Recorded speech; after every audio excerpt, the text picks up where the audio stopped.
Welcome to the Islamic Library Association.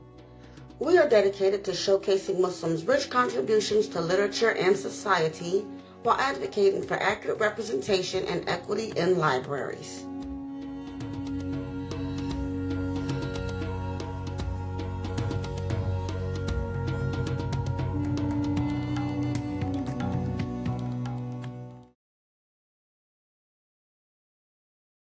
Hello and assalamu alaikum, everyone. My name is Khalisah Harris.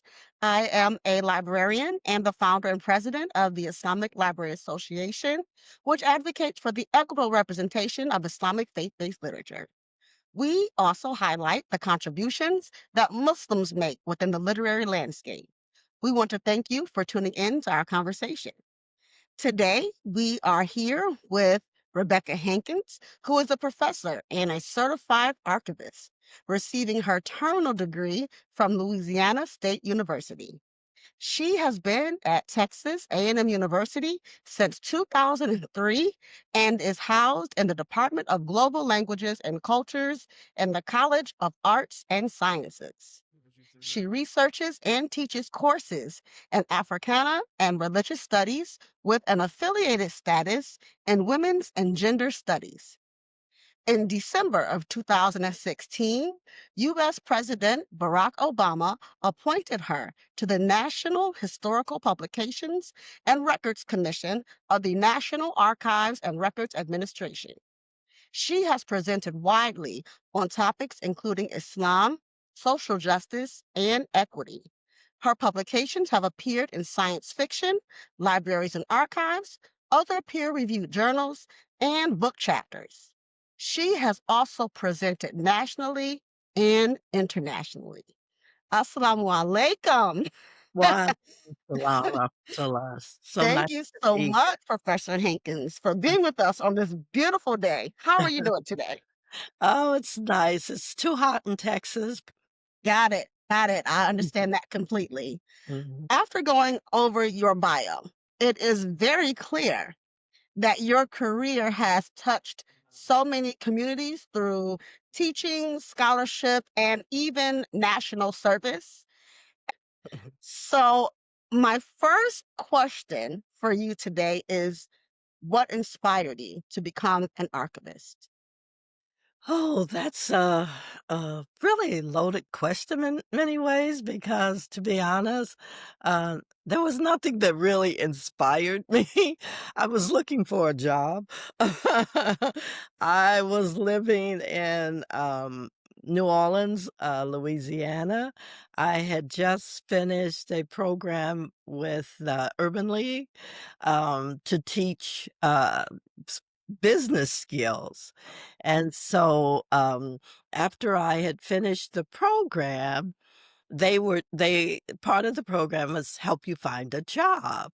And so when they sent me out on a number of job interviews, many of them at Tulane University in New Orleans. And so I went on, I can't tell you how many, jobs that I went on, it was a number. But one of the jobs that I went to was the Amistad Research Center at, Tulane University, and the person that interviewed me was the executive director, Dr. Clifton H. Johnson, who was a historian of real note. And so Dr. Johnson said, okay, we need somebody to do transcriptions of the oral history. And so he told me, he said, if you could take this machine he gave me that I found out later was a dictaphone, and he said, if you could start to transcribe this interview. And so never knew what a dictaphone was. Went into the office, started transcribing. I said, but I know what a recorder is, so this looks like a recorder. So I started transcribing the oral histories. And then after I finished, he gave me a certain amount of time. I did what he asked me to do. Um, this was in 1980. 1988, and then went back and spoke to him and gave him what I had done. By the time I had gotten home, he had called and offered me the job. And we became real good friends. He became like a mentor to me. He's really taught me how to be a historian, not so much an archivist, in the same way that a lot of people. I learned how to be an archivist really by going to conferences and then becoming a part of the Society of American Archivists and then going to the university because I hadn't finished a degree, didn't have a degree or anything when I started at Amistad. And I years later, I asked Dr. Johnson why he hired me because, I'm a kimar wearing Muslim woman. I've always had that in my jobs. And so I found out later that the people at the Urban League really didn't want me in the program because they had to show, that this program was a benefit to people. And they felt there were a number of the people who interviewed me that felt they would never be able to find me a job. So they weren't interested in me being a part of the program. This is what I found out years later. But Dr. Johnson told me that he said he had had people with college degrees come in and try to do this, and he said I was the only one who knew how to transcribe. And years later, that's what he told me. But anyway, that's how I started in archives. Had no idea what an archive is. Always knew about history, loved history. So it was totally by happenstance that I got into the archival field, but it became such a passion for me, but that's my humble beginnings. You mentioned that you learned more of how to be a historian than a typical archivist may have Mhm, gotten their mhm, training. mhm. But now that you are an official archivist, can you tell us what some of the primary duties of an archivist is? Well, that's especially because there are archives all over, and so I'm a certified archivist. I've been certified at the Academy of Certified Archivists, which is, a certification institution that is very respected the world over. And so I have to renew my certification every 5 years. Um, but there are archives, that's what you learn. There are archives everywhere. There are organization, corporation, um, academic. I mean, the ways that you can specialize in at the university and archives oftentimes has been very narrow, but the the world itself, there are people who do traveling archives, they're international archives, they're archives wherever there is an organization, an institution, a university, countries, most countries um, have archives because they are trying to maintain their country's history, their state's history, their state archives, their city archives, their all kinds of archives. So mm, the fact is when I first started, because I was in academia, I decided that's the field that I wanted to be in. And so academic archivists tend to, of course, you have to go to the university and all of that and get training. It is, um, as I always note, the type of education that oftentimes is hands-on. Okay. It oftentimes there are very few archival MLS granting institutions. So for that reason, you tend to have to go under the umbrella of library science. So I liked academic archives because I felt it was a part of teaching, and so I do. As an archivist, you can teach, you build collections, you describe materials that come into your institution. You learn to deal with donors. There's outreach. There's I mean, to describe what I do in one day, it depends on what kinds of materials that I'm dealing with. I deal with people trying to find information. I think the biggest discrepancy in what the public knows about archives versus what archivists do is that very few of us are genealogy based institutions. Um, but there's this way that so many people think that genealogists are connected. You know, that's a lot of the work we do. And I always would tell people, no, we're not genealogists. That's a whole different kind of training. We are the ones who maintain history. We are the ones who ensure that when a genealogist wants to come into the archives and use material, that there's material there for them. So we catalog. I mean, one of the first things I did, like I said, I started doing oral histories. And so I was transcribing oral histories.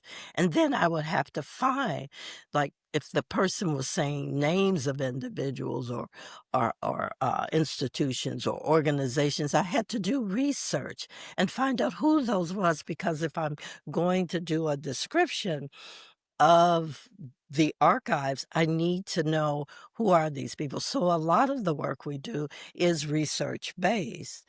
Again, as I was being mentored by a historian, it was always important for us and my work to be very thorough and researching these areas and knowing not just who the people were, but where they were from and what was their background, and making sure that that was a part of the descriptive information. So there's a lot of things that we do in terms of our work. So, for me, a lot of my work did involved outreach. When I was at Amistad, I was the what we call the acquisitions Mhm, archivist.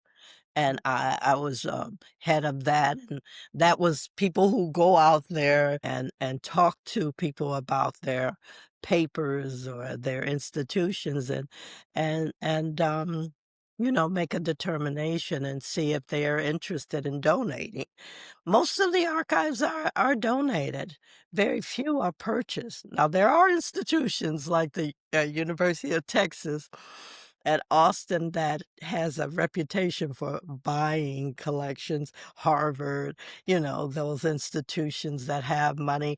This institution here at Texas A&M, to be honest, is a very, well-off institution, so, um I've purchased collections, for the archives that have gone, you know, up to $500,000.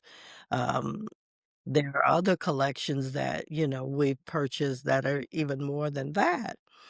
But, and I when I saw this small box of materials on Angela Davis, okay. I paid, I'm not sure if it was 25,000, but, these are collections that have meant, uh I mean, they're research collections, but I've also solicited collections that have turned out to be, you know, really important materials that our researchers come from all over the world to use. So yeah, it's fun, especially when you find something like Angela Davis. Because I had this collection, when she came to speak at Texas A&M, I brought her over to the archives and I showed her the collection, and she was just really pleased to see it. Oh, Um, it was just fascinating. I've met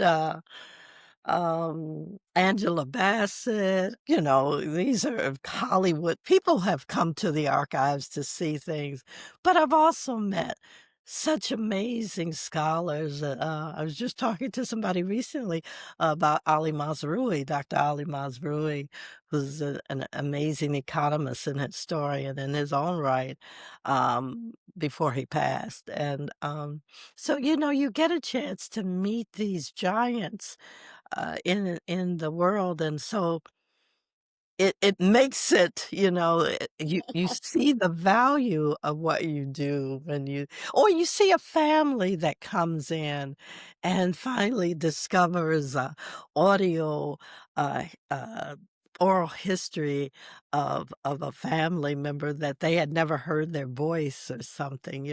I remember it when Angela came last year, so she's been to Texas A&M more than once, and she remembered me the first time she had come.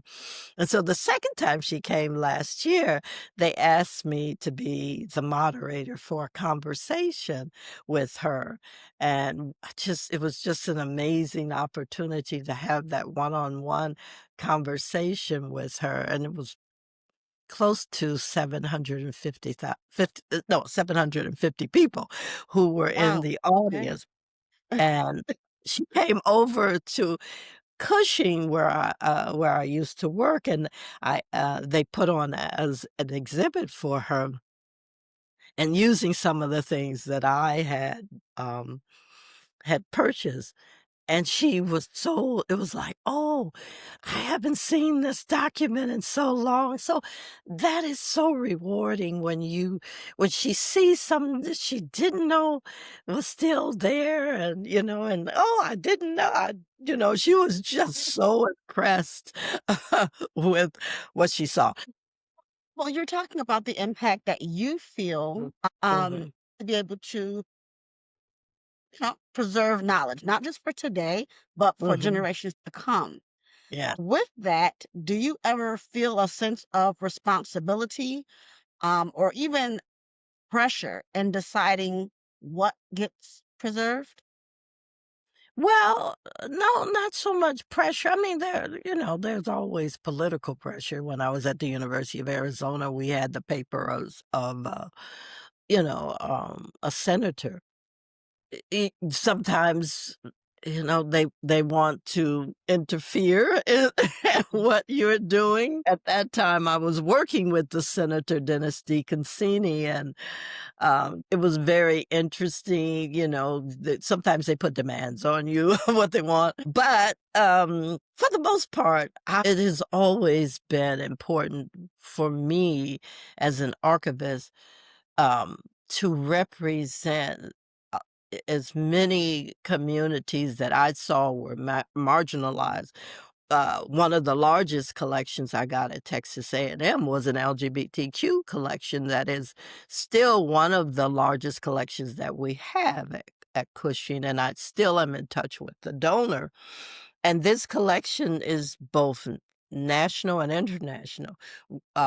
And we have a fellowship for it, and people come in and use the collection from all over the country. It's important for me to especially have voices of people who are not, um, elevated, and that happens with, a lot of the marginalized communities, for that matter, African American Muslims.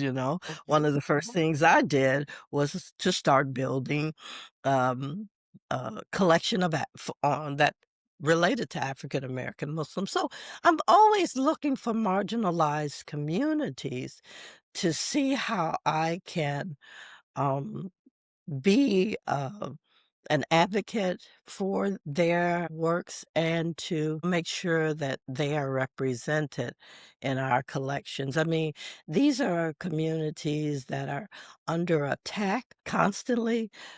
So making sure there's that their materials are there is so important. One of the other collections that I got that I'm very proud of was this scholar of martial arts. Mhm. And it's a large collection. He was one of the leading American scholars of martial arts. And Khalisah, you just don't realize what you have sometimes and what people will find. Before that collection had even gotten to, Texas A&M, we had 2 PhD students who were looking to use that collection, and that there were movie production companies, scholars from all over the world, because this collection turned out to be one of the richest collections that dealt with a wide variety. Not only was the, Robert W. Smith, who was the, scholar, but he was a practitioner, and he practiced all over the world. And one of the things I found in that collection, it was amazing, was this connection to all of these Sufi sheikhs who Wow. were a part of this martial arts world. And and it was like, wow, Yeah.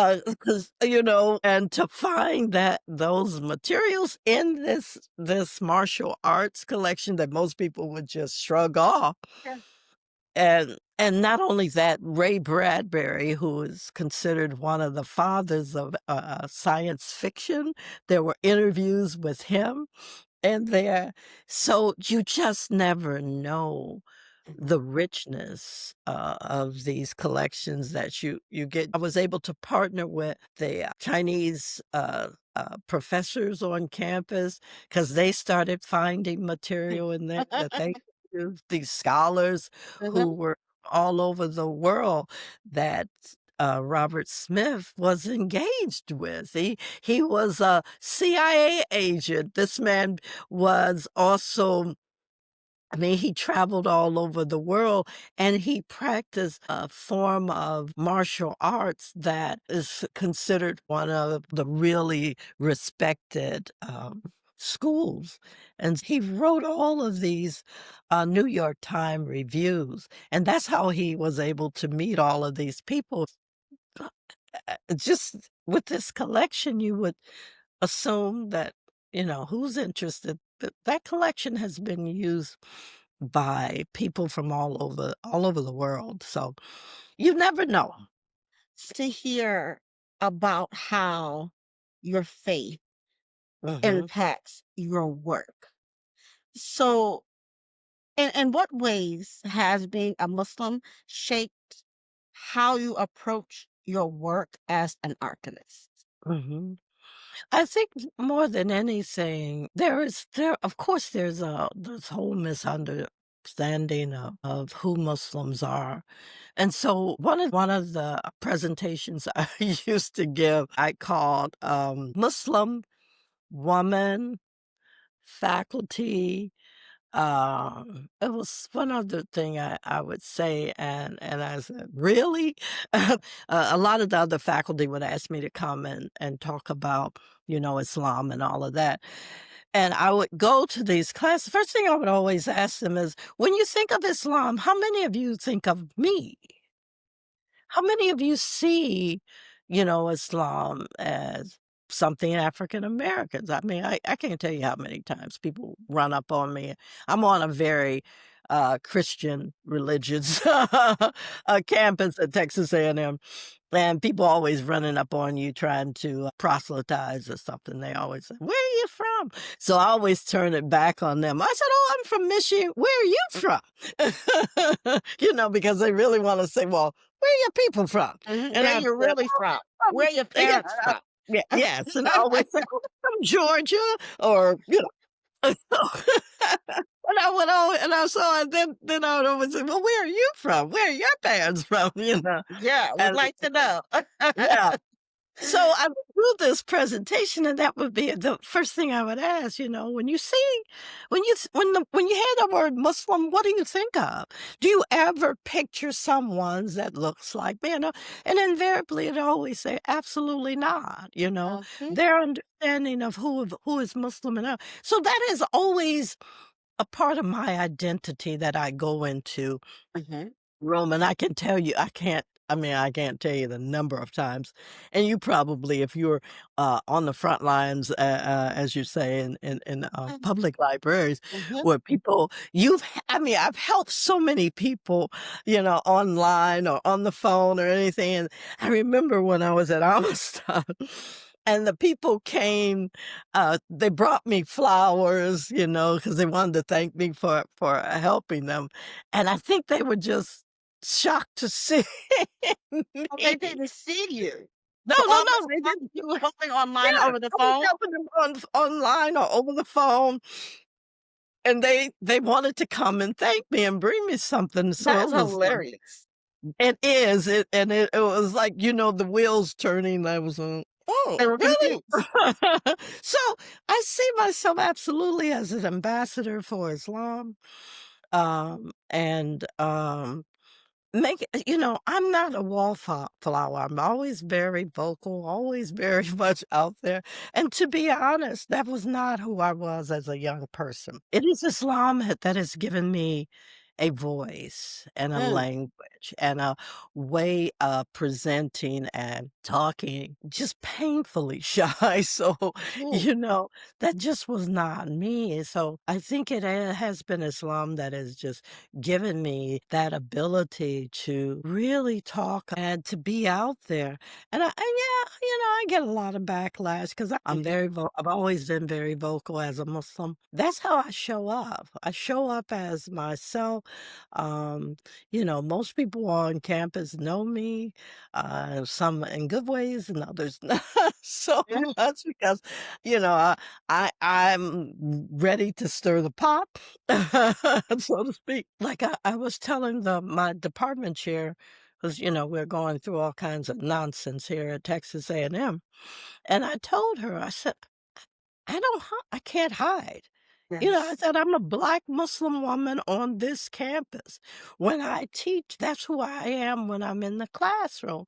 I can't disappear or shrink myself, you yes, know? exactly. Uh, Mhm, I mean, you can blend in because this is a predominantly white campus. I mhm, can't. mhm, And that's the reality. And even for the Muslim, and it's a large Muslim community here. They do, they are trying to shrink themselves and not be visible, but that's just not me yes. because they know the backlash, Mhm, the stuff that has happened. Yeah, I show up. I show up. I go to events. I am the face in the crowd that people will notice. mhm. So, yeah, You're gonna see you oh, anyway, so you may as well take that space. Claim that space, absolutely. And that's what definitely. Islam has done for me. Claim that space. We don't have to be shrinking cling to the wall. That's just not me. And I think it's helped a lot of other people, not just Muslim, but non-Muslims to also speak up and speak out. I'm always the first one with my hand up saying, "What's going on? What's this?" Asking the question, asking the hard questions. That need to Um, be asked. yes, Someone has to absolutely. do it. Yeah, yeah. You mentioned something earlier about how, they don't expect you or, if you say Mhm, Muslim, mhm. would you think of someone that looks like me? A lot of that has to do with stereotypes. Right. Many Mhm. people assume, when they say Muslim, they automatically think Arab. And But I always have to throw out the statistics on yeah, that, you have to throw Yeah. but due to your intersectionalities, you mentioned Mhm. about 4 or 5 of them that you listed some of your Right. presentations. Due to the intersectionalities of American Muslims, Mhm. many of whom are African American, do you feel that we're often recognized only for our race and not our religion? Or vice versa, only your religion and not your race? W Absolutely, I think it's race over religion. And to be honest, it happens amongst the Muslim community Yes, it and does. and the non-Muslim community. So you're fighting that on both ends. You know, I write a lot about the depiction of African American Mhm, Muslims in film and TV, which has such and I'm moving into looking at media as a whole. mhm, And the reality is that the depiction of African American Muslims in film and TV has been so distorted that that is the image of us that goes out, that we're inauthentic, that we are,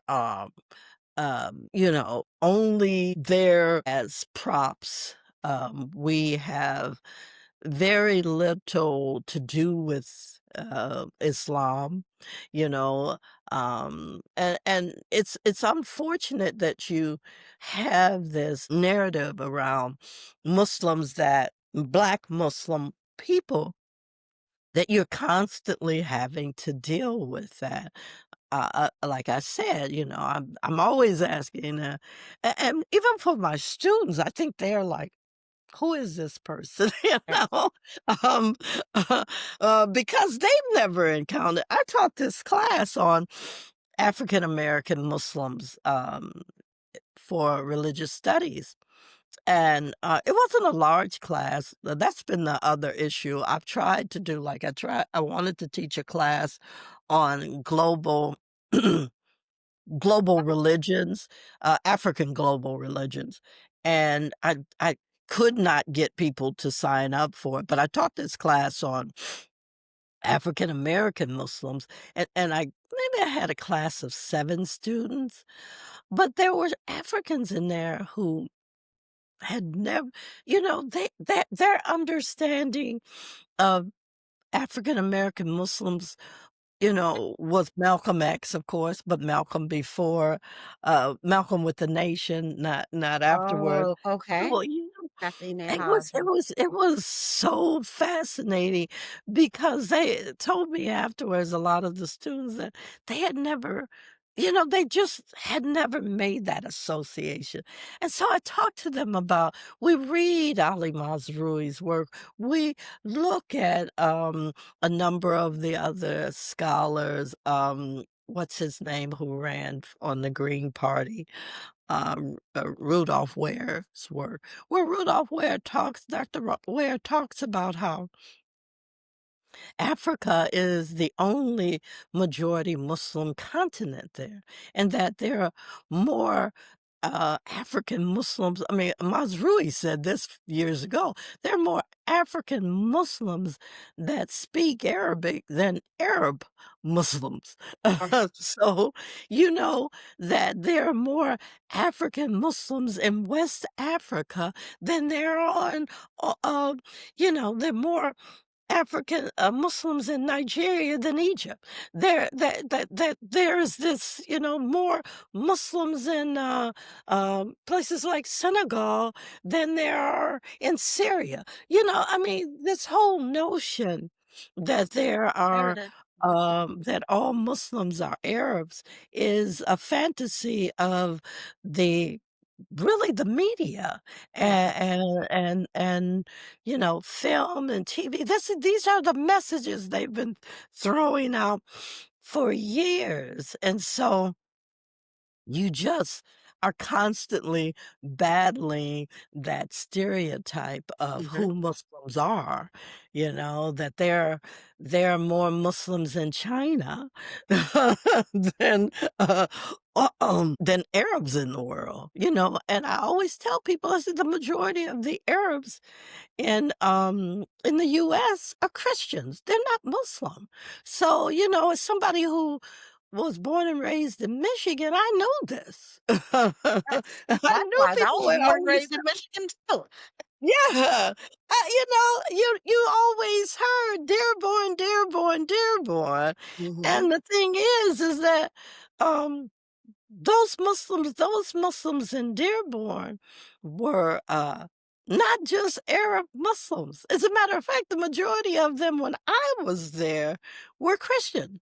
Mhm. So, it's this,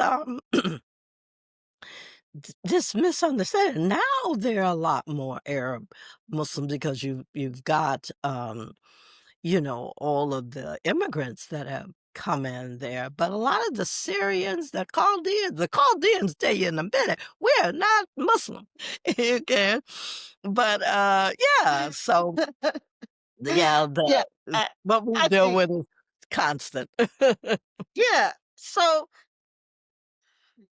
that is just so layered. So just as an archivist, I'm sure you could definitely understand or relate to the idea of, or maybe not relate to the lack of knowledge or understanding or awareness of how many African American Muslims are in America, Mm, considering how we got to America, how we got here, and then to ignore yeah. or not acknowledge you, the majority of people that were human trafficked here Mhm. um were Muslim.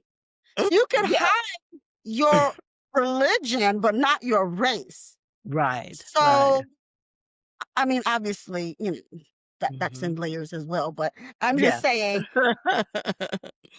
Yeah, saying yeah. I feel just the regular general public, that's not even including in academic spaces and things like that. Mhm, mhm, Have you noticed connections between, or just as Muslims, how much we endear certain things such as ikra, which means to read, um, mhm, to seek knowledge from the cradle to the mhm, grave, mhm, mhm. the respect that we have on the pen, the Right, Holy Quran right, itself is a book. With all of these right. things that are so near and dear to our heart, have you been able to notice the connection between Islamic traditions with your work as an archivist?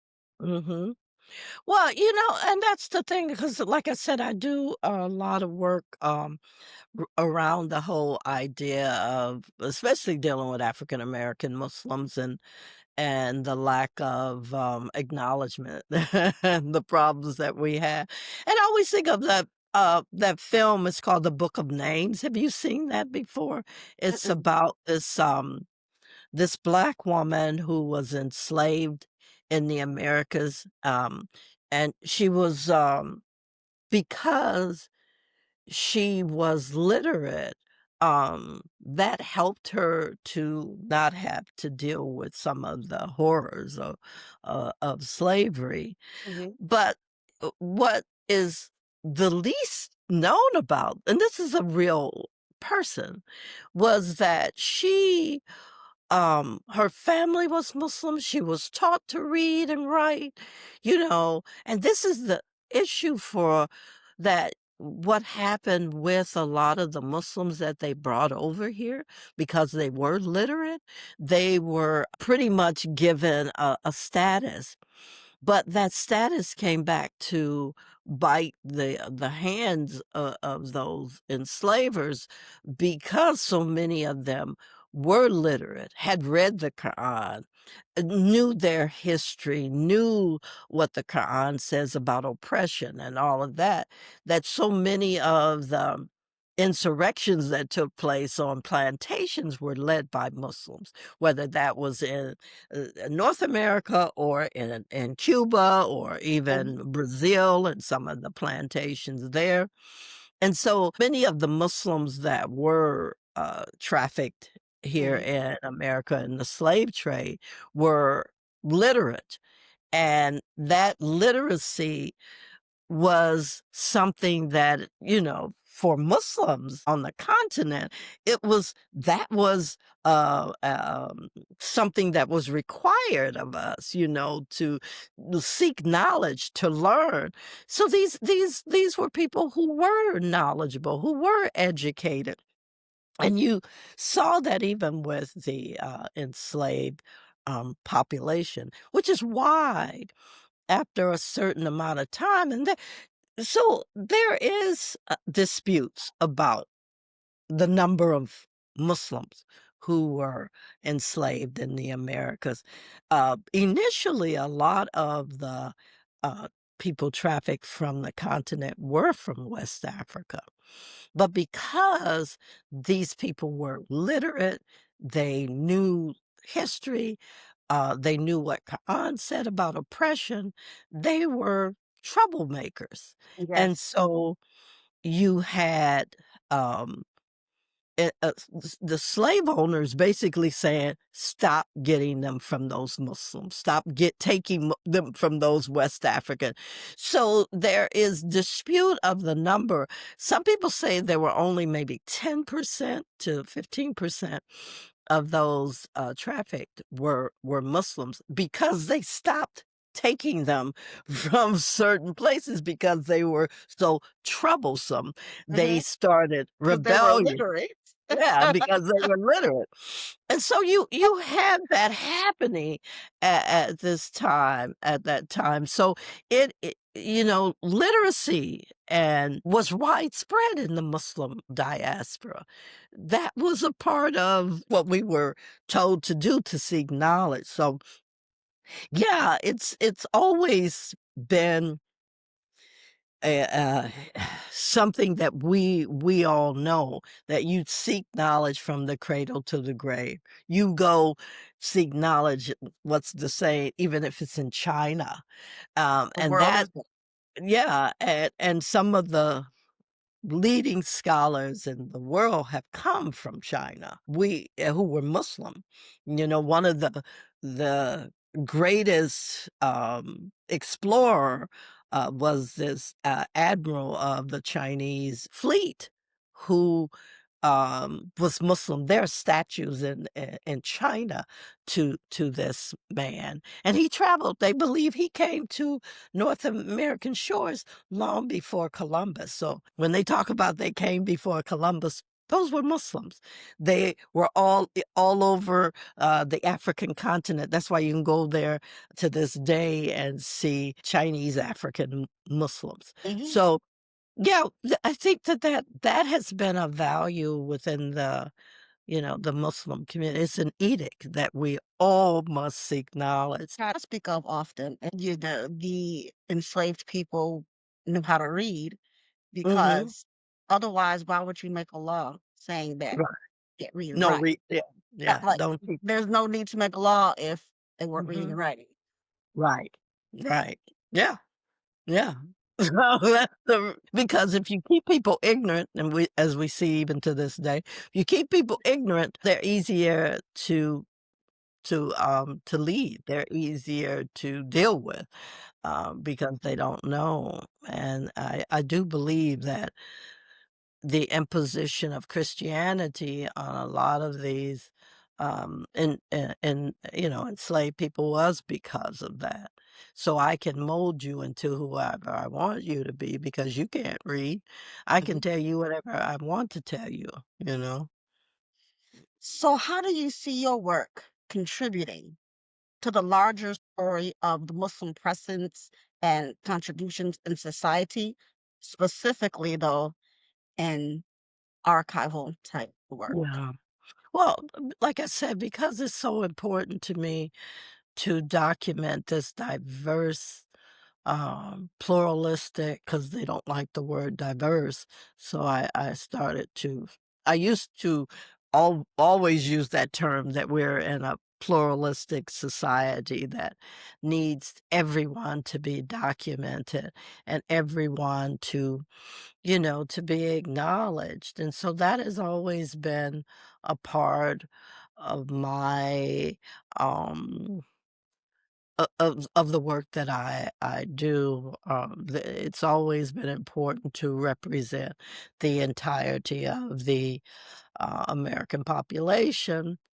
If I'm looking at America, but not just that, because institutions have international collections, international materials, and so even for that matter, because I even when I was in the archives daily, I was looking for Africana materials. I was looking for the diaspora. I'm looking for those communities. So I always included that to be Muslims too, because Mhm. like I said, you got places like Harvard and, Princeton have these amazing, medieval collections. But for some reason, medieval Islam did not include Africans. I got into a discussion with a Muslim scholar who literally said that from I think he said something like from the 1500s to the 1800s, Islam was stagnant. And I remember saying to him, Islam was stagnant if you're not including Africa. If you're not including uh, the Danfodios, if you're not including, the Muslim communities in West Africa, yeah, I guess it is stagnant. It's stagnant for you.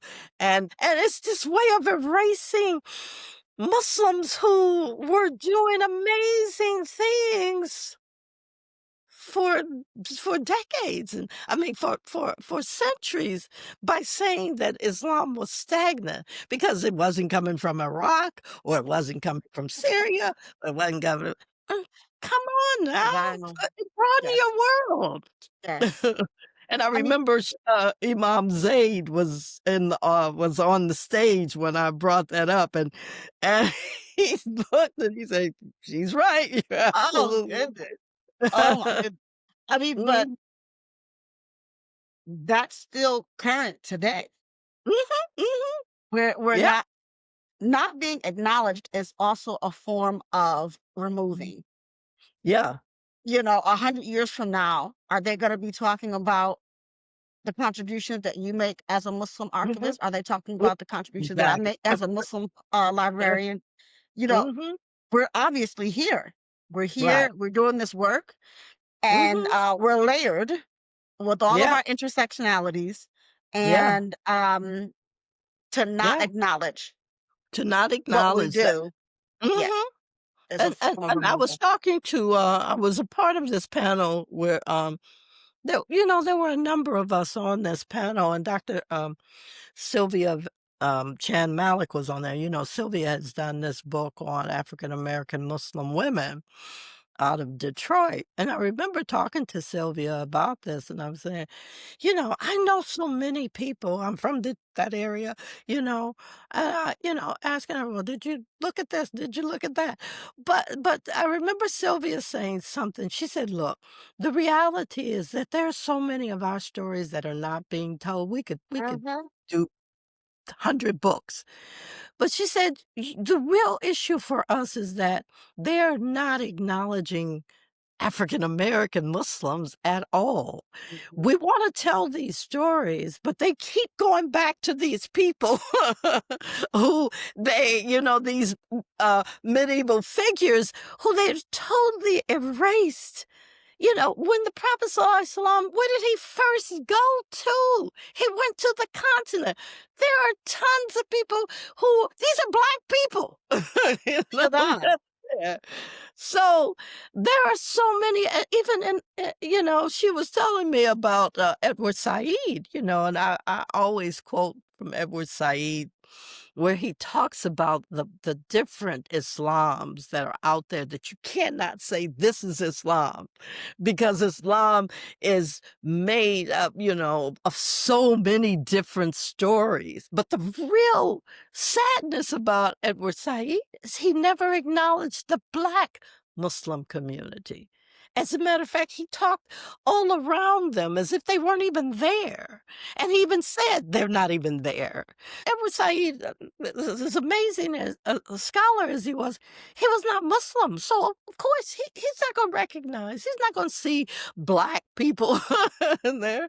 Mhm. I talked to Denise Spellberg. Denise Spellberg, and I know Denise because she's at UT Austin and her book, Thomas Jefferson's Quran. And she talks about how that book, how these people always talk about Islam was not a religion, it was policy. She said, if you look at if you look at the way he classified his books, Islam is included in the religion section. But Mhm. not only that, I asked her, I said, "Well, Sylvia, when Jefferson was talking about the humanity of Islam and what Islam has given to the world and how he based so much of his Constitution and the Bill of Rights on things that he saw in Islam, he had enslaved Black people. Yes, he did. Did he not? Who were some of them were Muslim?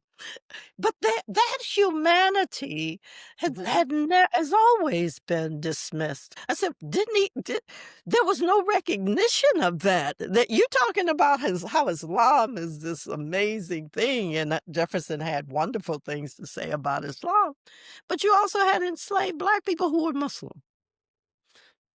They don't have that humanity." But, anyway, Yeah. the dichotomies we face.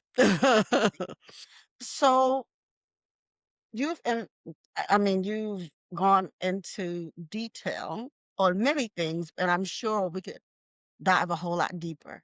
But Mhm.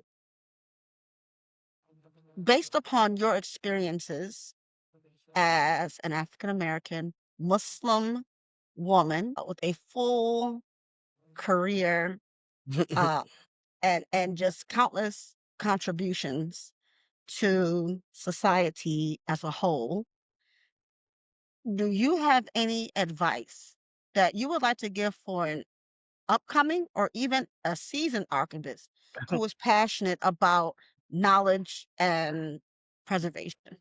Mhm.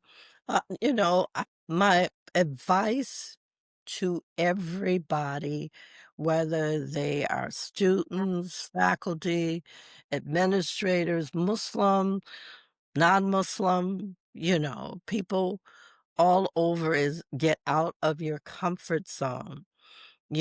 Travel. I tell my students this all the time. Get out of America.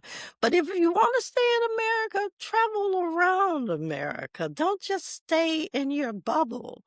The most important thing you can do, and my daughter is the one that inspired me to think about this, is to go someplace where you are the absolute minority, where Mhm. the people speak a different language, they look different, their religion is different. Go someplace where you are the oddity. That allows you to start to empathize. And I know that's a bad word to some people, but to empathize and sympathize with other people. My daughter went to the Peace Corps and she went to Indonesia. And as a African American, hijab wearing, Muslim volunteer, she was the only one out of 60 something volunteers who went to Indonesia.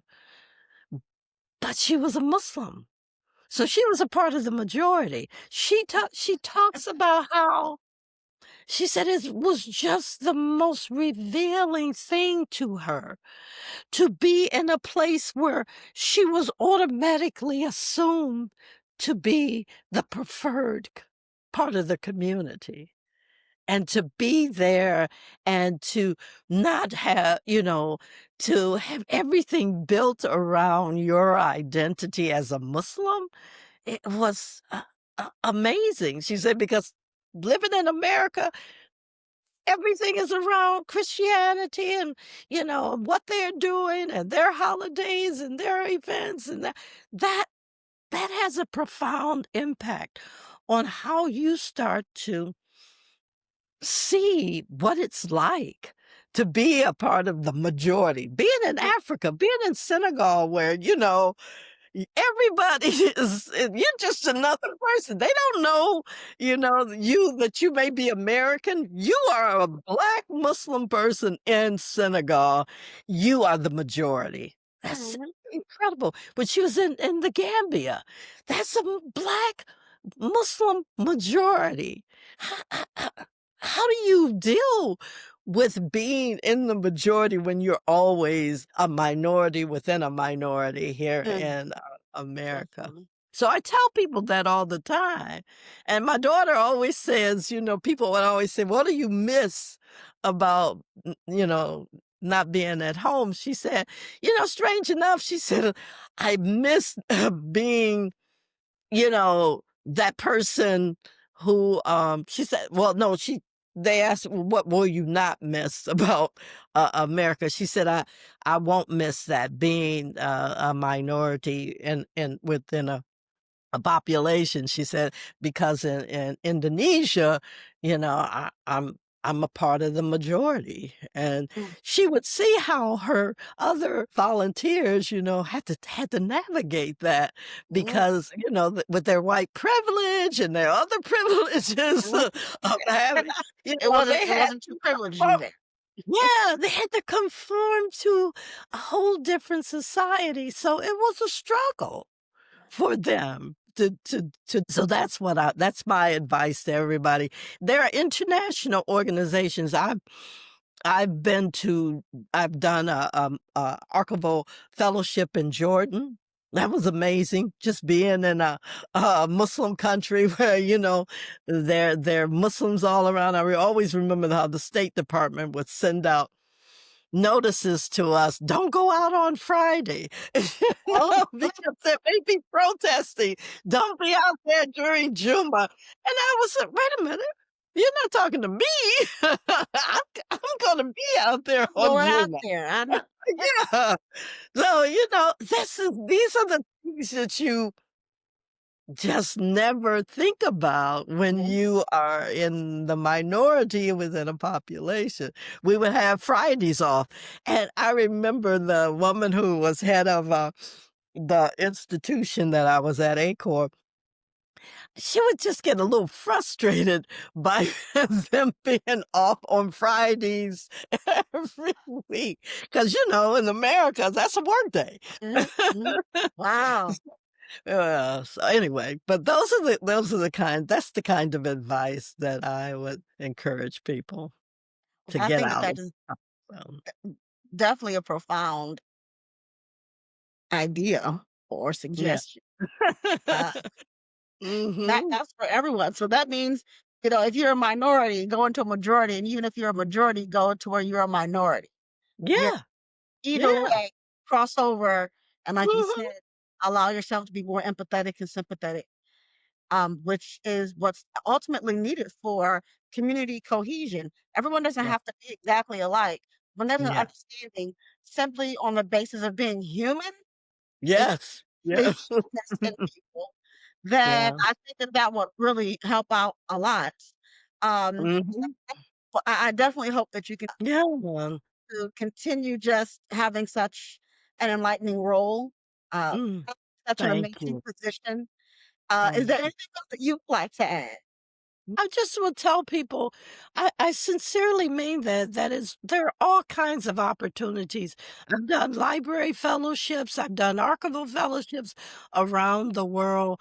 There are opportunities out there that for you to learn from others. So that's what I would say. Learn from others. That is so nice. Well, Mhm.